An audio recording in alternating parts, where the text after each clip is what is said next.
الحمد لولیہ والصلاة والسلام علی نبی وآلہ وصحبہ وبارک وسلم. قال اللہ تعالی وتبارک فی القرآن المجید والفرقان الحمید فی شان حبیبہ مخبرا وآمرا ان اللہ وملائکتہ یصلون علی النبی یا ایہا الذین آمنوا صلوا علیہ وسلموا تسلیما. اللہم صلی علی سیدنا و مولانا محمد معدن الجود والکرم صلاۃ و سلاما علیک یا سیدی یا رسول اللہ وعلی آلک و اصحابک یا حبیب اللہ. حمد و تعریف و توصیف اللہ جل مجدہ الکریم کی ذات بابرکات کے لیے، رسول رحمت، شفیع معظم، نبی محتشم، حضور ختمی المرتبت صلی اللہ علیہ وآلہ وسلم کے حضور ناز میں اپنی عقیدتوں، ارادتوں اور محبتوں کا خراج پیش کرنے کے بعد واجب الاحترام، ذوی الاحتشام، عالی مرتبت محترم سامعین، حاضرین، السلام علیکم ورحمۃ اللہ وبرکاتہ. شعبان المعظم کے مبارک دن بڑی تیزی کے ساتھ گزر رہے ہیں، اور یہ وہ مبارک مہینہ ہے جس میں انوار اترتے ہیں. ام المومنین سیدہ عائشہ رضی اللہ تعالی عنہا فرماتی ہیں کہ حضور علیہ السلام کو رمضان المبارک کے بعد سب سے زیادہ روزے شعبان المعظم میں رکھتے ہوئے دیکھا ہے.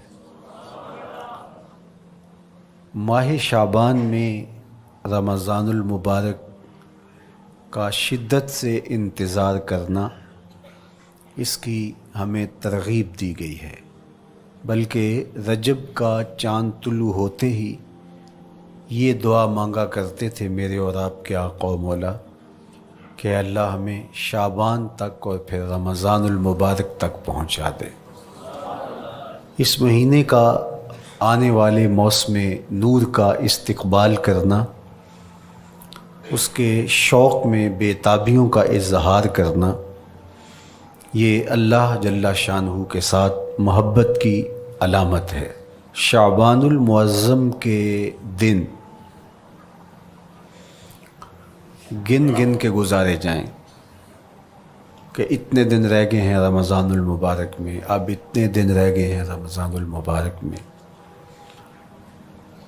انسانی ذہن میں یہ سوال پیدا ہو سکتا ہے کہ متعینہ وقت پر تو اس مہینے نے آنا ہی ہے، اور اگر زندگی موجود رہی تو اس کو پا ہی لیں گے، تو اس شدت سے انتظار کرنے کا کیا مطلب؟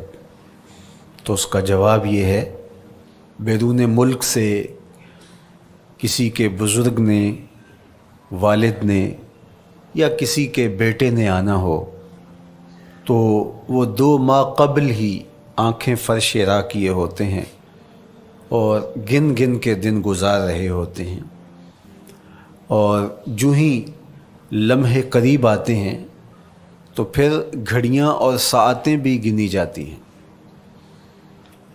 بار بار گھڑی دیکھتے ہیں، ابھی تک پہنچے نہیں، جبکہ یہ طے ہے کہ 5:02 پہ فلائٹ اترے گی.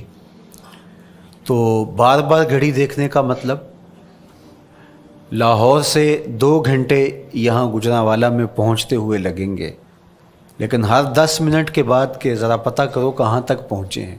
کیا مطلب اس کا؟ مطلب اس کا یہ ہے کہ جب سینے میں کسی کا انتظار رکھا ہوا ہو تو پھر بے تابیاں، بے چینیاں، اضطراب موجود ہوتا ہے. ہم دنیا کے لوگوں کے ساتھ جو ربط و رشتہ رکھتے ہیں اس کے مطابق ان کا انتظار ہوتا ہے. کچھ آنے والے ایسے بھی ہوتے ہیں جنہوں نے ہمیں بتایا ہوتا ہے کہ فلاں دن ہم پہنچیں گے، اور وہ دروازے پہ دستک دے رہے ہوتے ہیں اور ہم سو کے اٹھ رہے ہوتے ہیں اور اچانک جب پتہ چلتا ہے کہ فلاں باہر دروازے پہ دستک دے رہے ہیں تو ہم استقبال تو کر رہے ہوتے ہیں، لیکن ہمارے ذہن میں یہ بھی ہوتا ہے وہ میں بھول گیا، تو اب تو یہ کام بھی میرے ذمے ہے، تو مجھے یاد آ گیا ہوتا۔ تو جن لوگوں کے لیے دل میں محبتوں کی جگہ ہو تو ان کے لیے پھر سارے کام مؤخر کر کے ان کے استقبال کیے جاتے ہیں۔ یہ مہینہ اللہ کی رحمتوں کا موسم بہار ہے، چھم چھم رحمتیں برستی ہیں، انوار اترتے ہیں، گناہگاروں کو آتش دوزخ سے نجات بخش دی جاتی ہے۔ تو اس کا استقبال کرنا، اس کے لیے انتظار کرنا، گن گن کے دن گزارنا، لمحے اور ساعتیں بسر کرتے ہوئے بار بار ماہ سیام کا ذکر کرنا، اس مہینے کے ساتھ محبت کی دلیل ہے، اور اس مہینے کے ساتھ محبت اللہ سے محبت کی دلیل ہے۔ اس لیے اس مہینے کا استقبال کرنا، اس کے لیے تیاری کرنا، اپنے گھر کو صاف کرنا، اس کے لیے اپنی اولاد کے دل میں شوق پیدا کرنا اور ماحول پہلے پیدا کرنے کی کوشش کرنا، تاکہ جو ہی یہ ماہ جلوہ گر ہو تو روزہ رکھنے کا مزاج پیدا ہو چکا ہو، تلاوت کلام مجید کا مزاج پیدا ہو چکا ہو، دیگر نوافل اور اچھے اعمال بجا لانے کی عادت پڑ چکی ہو۔ تو شعبان میں ہی اس کی تیاری ہوتی ہے تاکہ رمضان المبارک آتے ہی ہم پوری طرح سے مستعد اور فعال ہو کر کے اس مہینے کی برکتوں کو سمیٹ لیں۔ اللہ کے محبوب علیہ السلام نے ارشاد فرمایا کہ جب ماہ سیام آتا ہے فتحت ابواب الجنہ، تو جنت کے 8 دروازے کھول دیے جاتے ہیں۔ جنت تو اللہ جل شانہ کی کرم نوازیوں کا ایک ایسا خوبصورت منظر ہے کہ آج تک نہ کسی آنکھ نے اس کو دیکھا، نہ کسی کان نے سنا، اور نہ اس کا کوئی تصور کر سکتا ہے، ایسی خوبصورت بنائی ہے۔ وہاں کی ہوائیں جب چلتی ہیں تو گرد نہیں اڑتا، کستوری اڑتی ہے۔ وہاں دودھ کی، شہد کی، مائع معین، کوثر، سلسبیل کی نہریں بہتی ہیں، موتی زمرد کے محلات بنے ہوئے ہیں۔ وہ خوبصورت محل اور وہ خوبصورت جنت کا ماحول، لیکن اس کے باوجود اس خوبصورت جنت کو، مرصع جنت کو، نظیف ترین بقعۂ رحمت کو 11 ماہ تک رنگ و روغن کیا جاتا ہے رمضان المبارک کے استقبال کے لیے۔ اور جب یہ مہینہ آتا ہے تو اس کے دروازے کھول دیے جاتے ہیں، اور جنت کے 8 دروازوں میں سے ایک دروازے کا نام باب الریان رکھا گیا ہے، جو صرف روزہ داروں کے اعزاز و تکریم کے لیے ہے۔ روزہ دار اس دروازے سے گزر کے جنت جاتے ہیں۔ تو آپ اندازہ کیجئے کہ اللہ نے اس ماہ مبارک کو کیا عزت دی ہے، کیا پروٹوکول دیا ہے، کیا تکریم بخشی ہے کہ نبیوں کا امام، امام المرسلین، خاتم الانبیاء، محبوب خدا اس مہینے کے لیے منتظر رہتے کہ یہ مہینہ آنے والا ہے، یہ مہینہ آنے والا ہے۔ حضرت سیدنا سلمان فارسی رضی اللہ تعالی عنہ فرماتے ہیں کہ شعبان کی آخری تاریخ کو حضور نے ایک خطبہ ارشاد کیا۔ بعض علماء نے کہا کہ یہ شعبان کا آخری جمعہ تھا، یا ہو سکتا ہے کہ آخری جمعہ 29 شعبان کو ہی ہو۔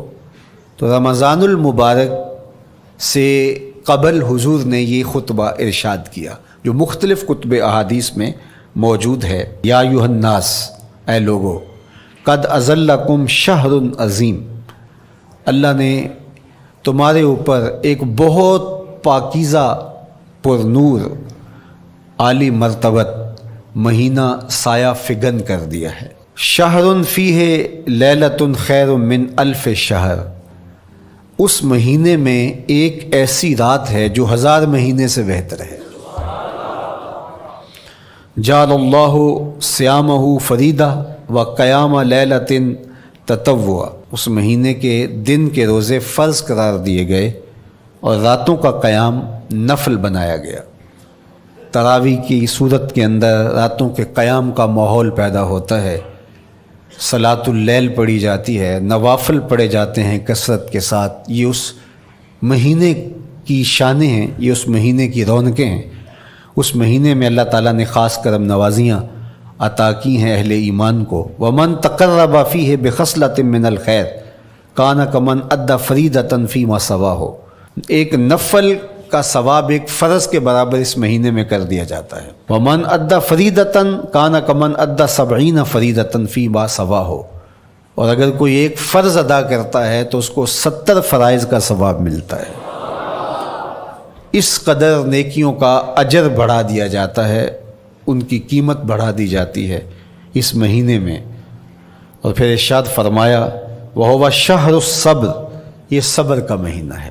ہونے کے باوجود بھی انسان تناول نہیں کرتا۔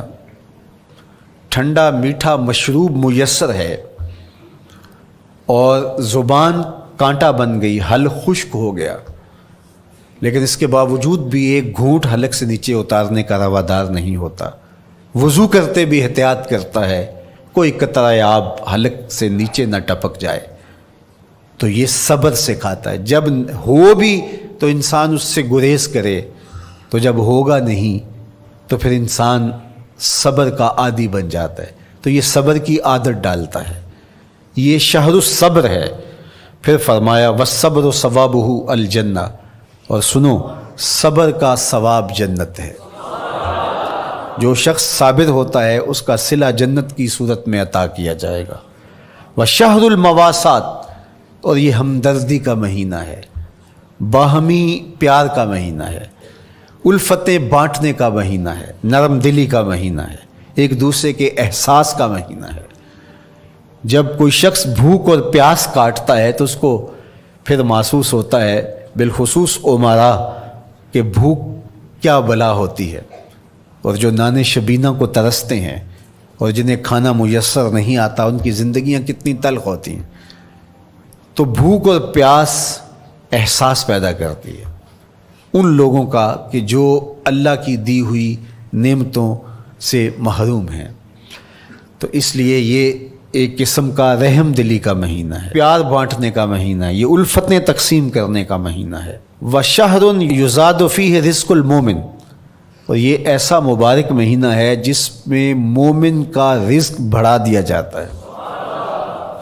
روزہ کھانا بچانے کے لیے یہ اخراجات کم کرنے کے لیے نہیں ہے، بلکہ اس میں آپ کا رزق اور بڑھ جاتا ہے۔ ایسی ایسی نعمتیں کھانے کو ان لوگوں کو بھی نصیب ہو جاتی ہیں عام دنوں میں جو ان کا مقسوم نہیں ہوتی۔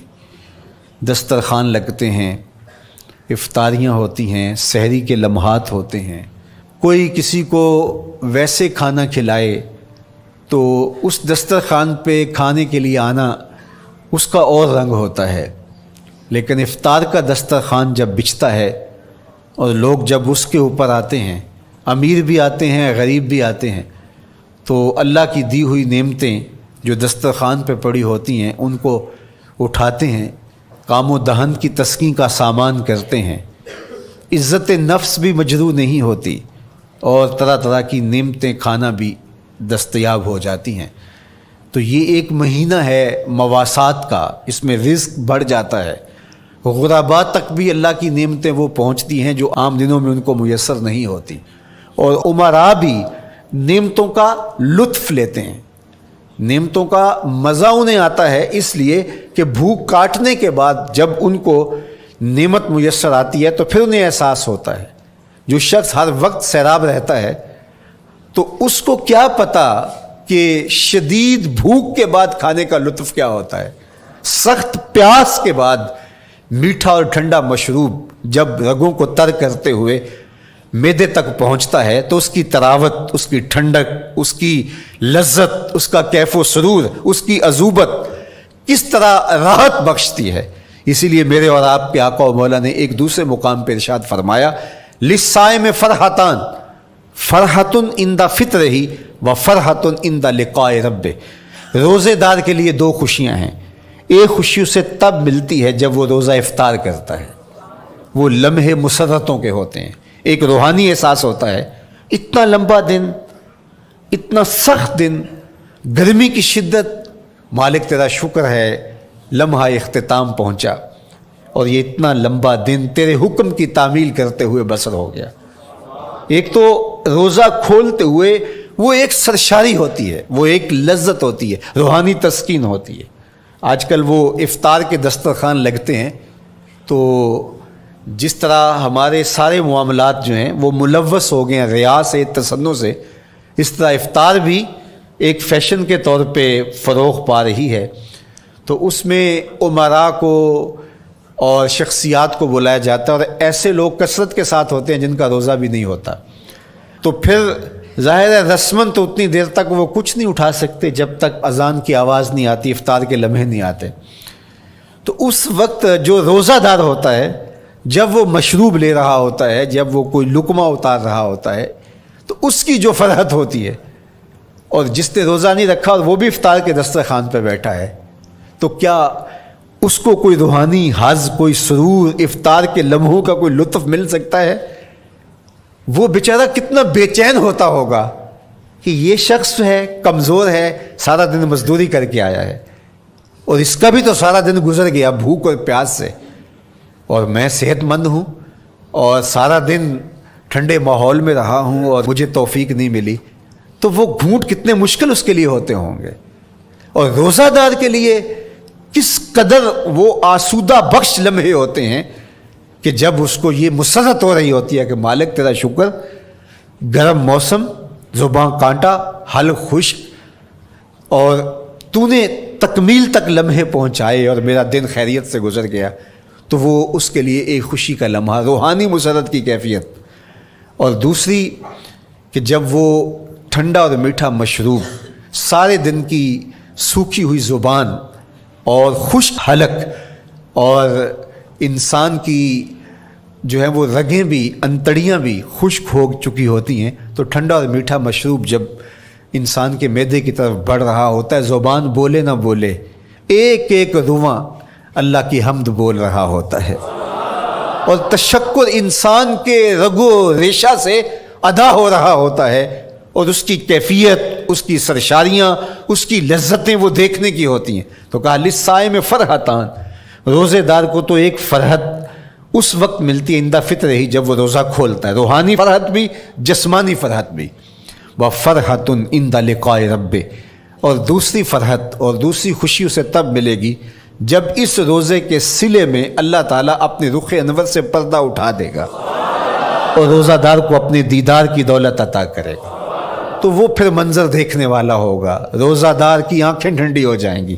اصل افطار تو وہ ہوگی نا، اللہ اکبر، اصل تو شربت دیدار ملے گا جو روح کی پیاس بجھا دے گا، جو من کی بھوک مٹا دے گا.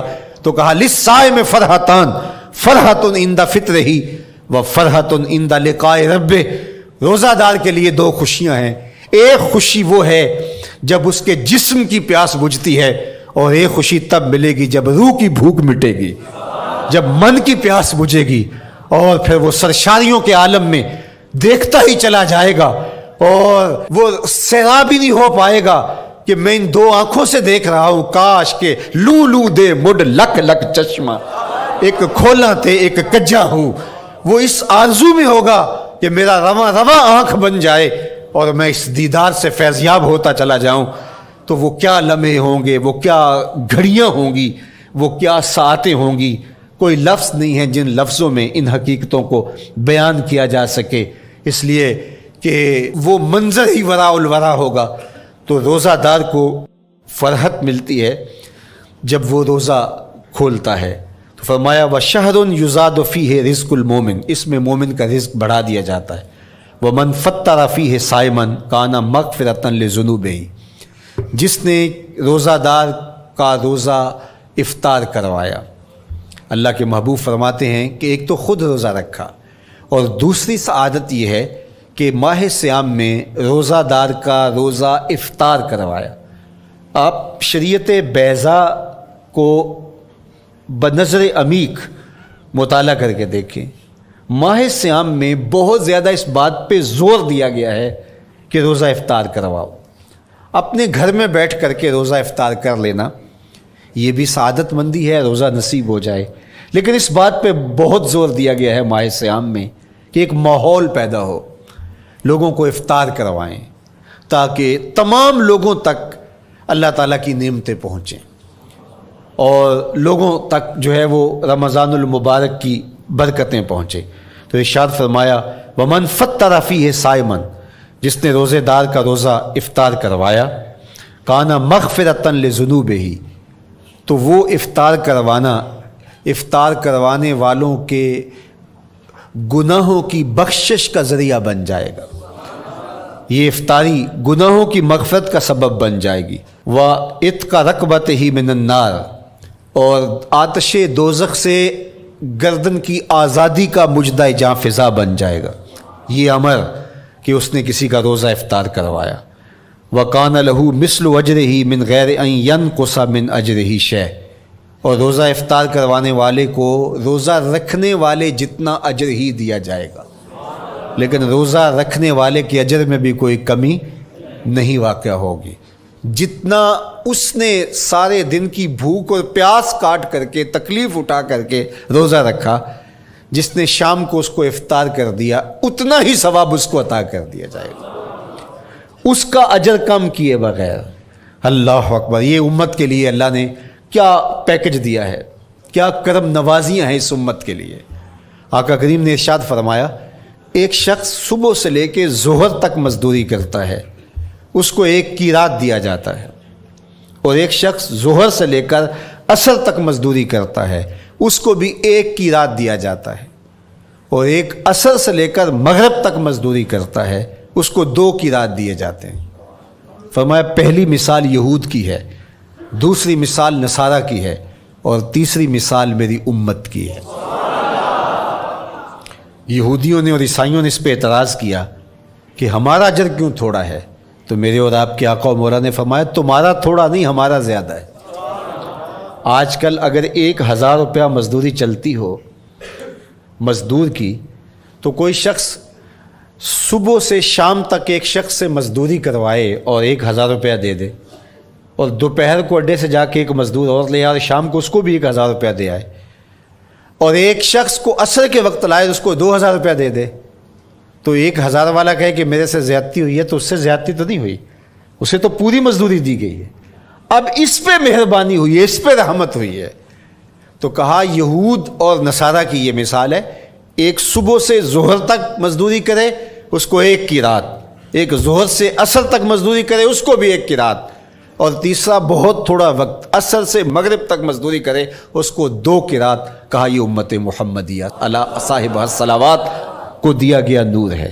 تو ایک شخص نے سویر سے لے کر شام تک روزہ رکھا، بھوک کاٹی، پیاس کاٹی، سخت شدت کی گرمی سہی، اور ایک شخص نے شام کے وقت اس کو روزہ افطار کروا دیا۔ اور سنو حضور علیہ الصلوۃ والسلام کا فرمان، جب حضور نے فرمایا کہ اس کو پورا اجر ملے گا پہلے کے اجر کو کم کیے بغیر، تو صحابہ کا تو دل تڑپنے لگا کہ یہ کتنی بڑی بات ہے۔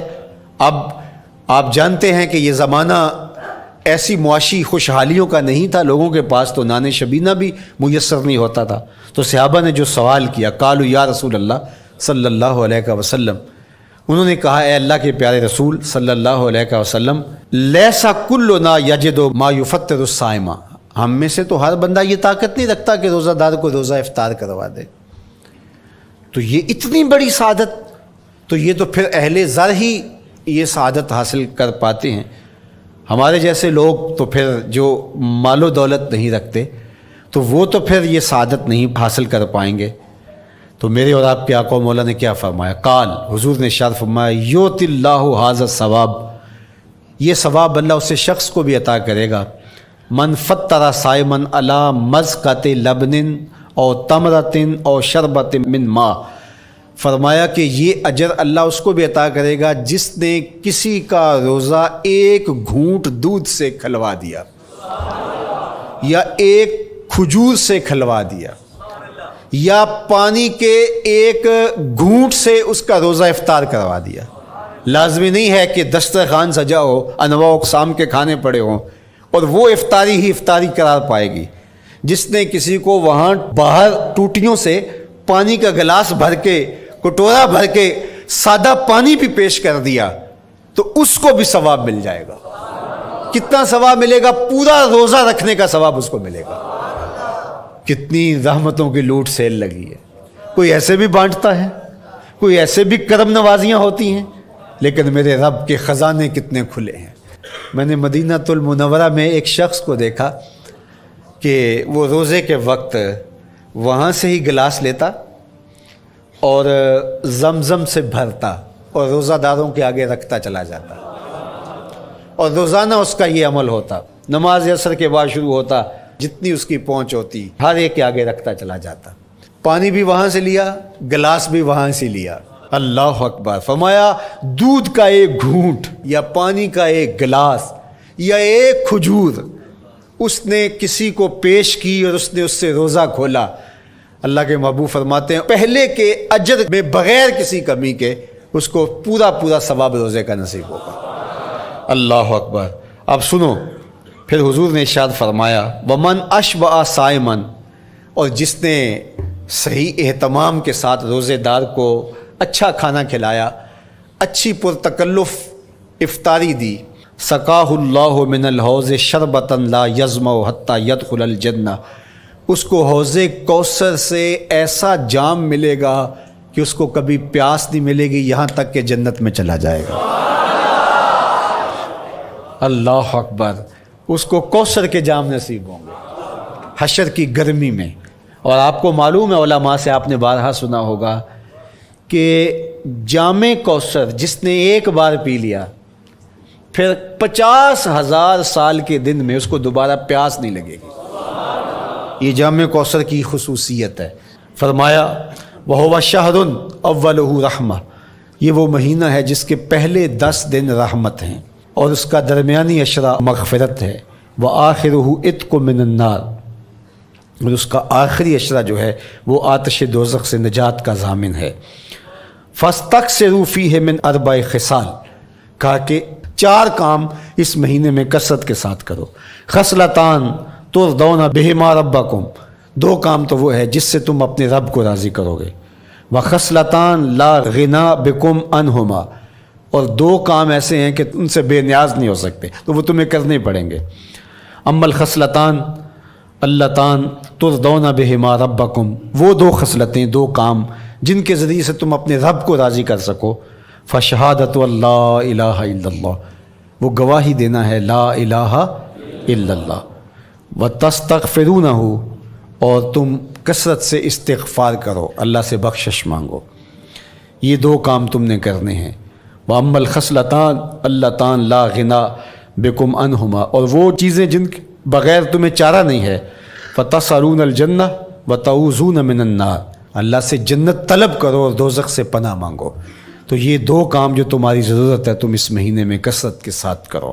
تو یہ مہینہ رحمتوں کی لوٹ سیل کا مہینہ ہے، یہ کرم نوازیوں کے امٹتے ہوئے دھارے ہیں، یہ سیل رحمت ہے جو کہ من کی سیرابی کا سبب اور ذریعہ ہے۔ خوش نصیب ہیں جو ماہ صیام کو خوبصورتی کے ساتھ بسر کرتے ہیں، اس کے آنے سے پہلے استقبال کرتے ہیں، گھروں میں صفائی کریں، اہتمام کریں، مساجد میں اہتمام کریں، تاکہ بچوں میں یہ شوق پیدا ہو کہ ماہ صیام آ رہا ہے۔ جب ہم بچے تھے تو ہمارے والدین رمضان المبارک سے قبل